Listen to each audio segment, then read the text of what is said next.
I let my pregnant stepsister move in with us, and she tried to destroy my husband's career after he rejected her advances, but I found her old phone. 2 months ago, Shannon, 30F, my stepsister, got divorced from her husband Tobias, 34M, after 5 years of marriage. She told everyone that she caught him cheating with his coworker and that he had been emotionally abusive throughout their marriage. The whole family was devastated for her, especially since she revealed she was 4 months pregnant right after filing for divorce. Shannon was living with a roommate in an apartment at the time, and she approached me about possibly staying with us temporarily. She said she could no longer afford the apartment rent since she had to pay for her lawyer and other divorce-related expenses. She said she was scared about being alone during her pregnancy. When I, 28F, discussed this with David, 32M, my husband, he wasn't welcome about the idea. He said Shannon always made him uncomfortable. I dismissed his concerns at the time. Shannon had always been nice to us at family gatherings. I convinced David that we needed to help family during tough times, especially given her situation. He reluctantly agreed, mostly to support my decision. The first few weeks after Shannon moved in were relatively peaceful. She kept to herself, stayed in her room most of the time, and seemed genuinely grateful for our help. She would even occasionally help with small household chores, but things started changing about a month into her stay. Shannon started wearing more revealing clothes around the house, especially when David was home. She would walk around in short nightgowns or tight workout clothes, which seemed odd given that she never used to dress that way. I also noticed she would frequently find reasons to be in whatever room David was in. If he was working in the home office, she suddenly needed to use the printer. If he was in the kitchen, she would get hungry at that exact moment. David started mentioning that Shannon was making him uncomfortable. He said she would make suggestive comments when I wasn't around,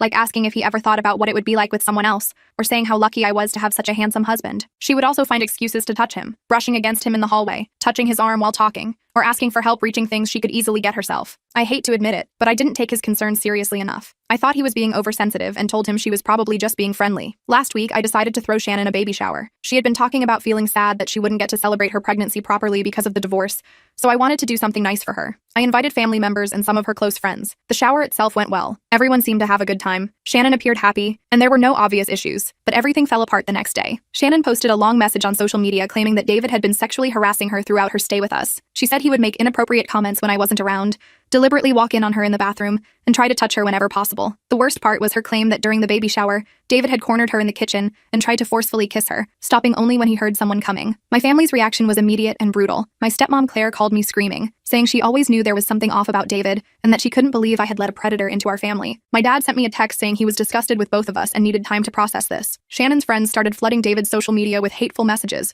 calling him a predator and threatening to report him to his school. David was completely devastated. As a teacher, these kinds of accusations could destroy not just his current job, but his entire career. He could barely speak when he showed me the emails he was getting. Some parents from his school had already seen Shannon's post and were demanding he be fired. I tried talking to Shannon, trying to understand what was happening. She broke down crying, saying she couldn't believe I was choosing my abuser over my pregnant sister. She said she had been afraid